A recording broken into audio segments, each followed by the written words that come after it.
Bonjour, je m'appelle Juan Guzman et je voudrais vous apprendre à faire une maquette web en Adobe Illustrator. Ok, je voudrais vous donner une brève description du logiciel Adobe Illustrator. Comme définition, Adobe Illustrator c'est un logiciel de création graphique vectorielle. Un des plus gros avantages des images vectorielles est qu'elles ne sont pas dépendantes de la résolution de l'image. Ça veut dire qu'elles ne perdent pas qualité si on les agrandit.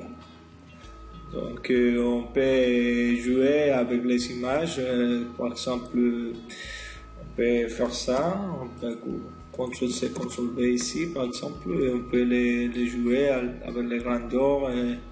Ils ne vont pas perdre la résolution de l'image, donc c'est vraiment un logiciel trop potent. Ok, maintenant on va continuer. Ok. Bon, je voudrais vous donner un petit truc qui sûrement marche avec Mozilla Firefox. C'est le suivant, par exemple, quand vous voulez prendre des images de n'importe où, par exemple, images de voitures, n'importe quel image, et vous voulez prendre ces images et les garder pour vous. Il y a un petit truc, c'est vraiment facile de télécharger sans problème. Donc vous cliquez sur l'image, après ici vous pouvez cliquer afficher l'image originale, donc vous avoir l'image originale, et après ensuite vous pouvez cliquer sur l'image. Vous les déplacez jusqu'à l'icône de Adobe Illustrator sur les barres de Windows. Et après, tu les laisses ici et voilà. On a déjà l'image dans notre fichier ou notre fichier qu'on va utiliser. Donc là on peut l'agrandir, on peut la diminuer, on peut faire n'importe quoi avec l'image.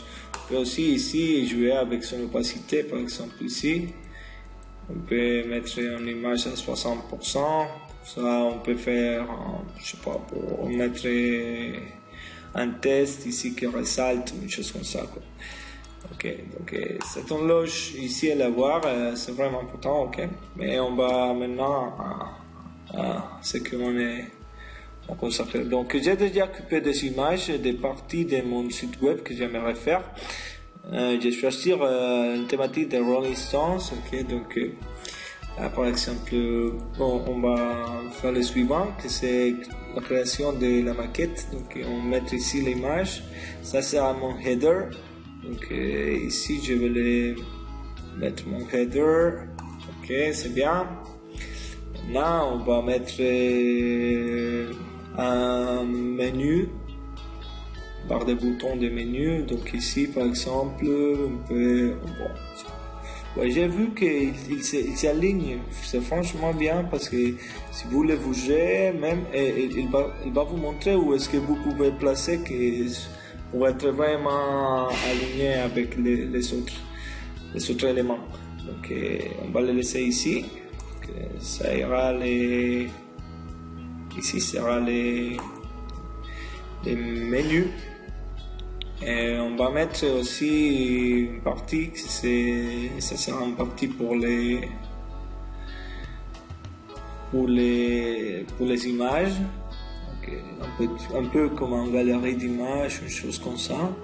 J'ai vu ici, fait la même chose. Voilà, et on va prendre une couleur plus à l'harmonie du site, par exemple. Celui-là, je crois qu'il va bien. Ok. Ça, c'est un footer.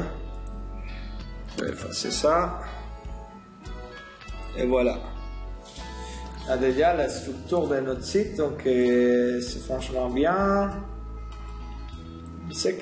Disons qu'on est content avec la structure et tout. On peut maintenant commencer à faire un bref changement que ça sera faire notre site en HTML.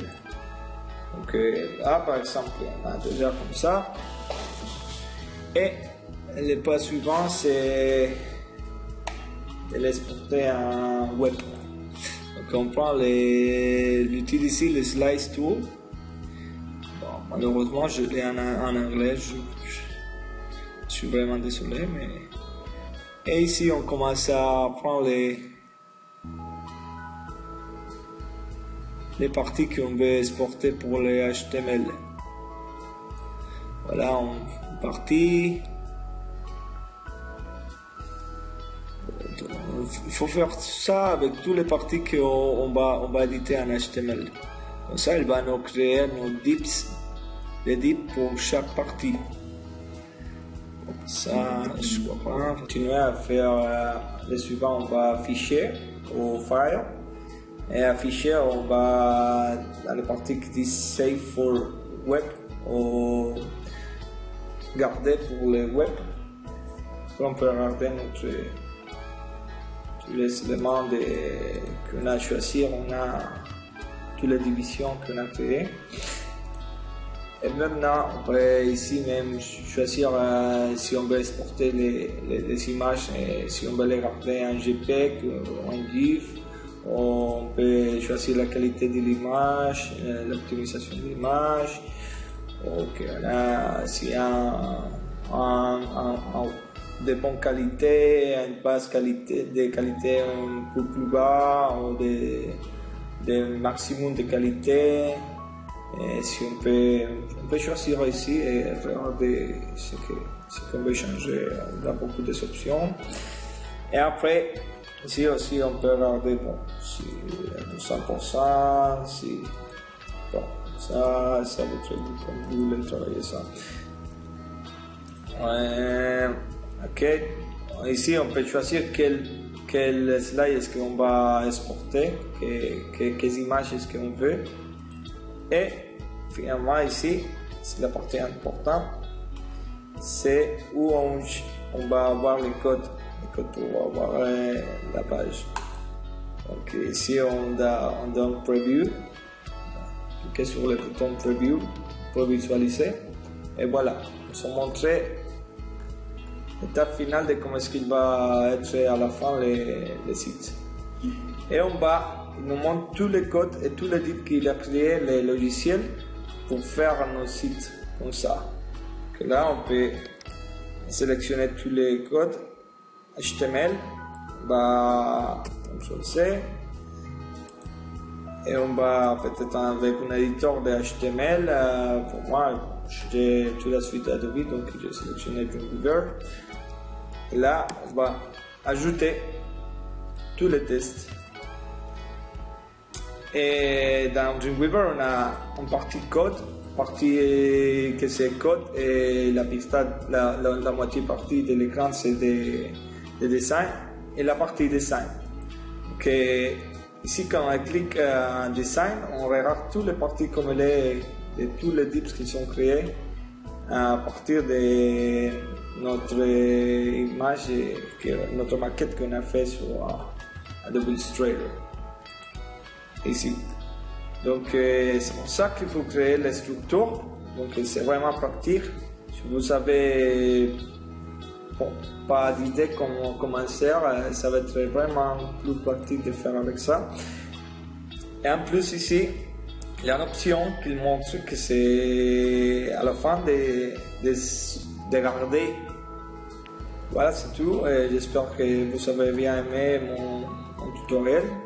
Et si vous avez des questions ou si vous avez quelque chose que vous n'avez pas compris, je suis vraiment désolé. C'est peut-être un peu par mon français. J'essaie d'améliorer mon français, mais j'essaie de faire le meilleur possible pour vous expliquer. Et bon, j'espère dans une prochaine fois vous expliquer un autre petit truc d'Adobe et ces suites de création d'Adobe. Ok. Donc à la prochaine. Merci.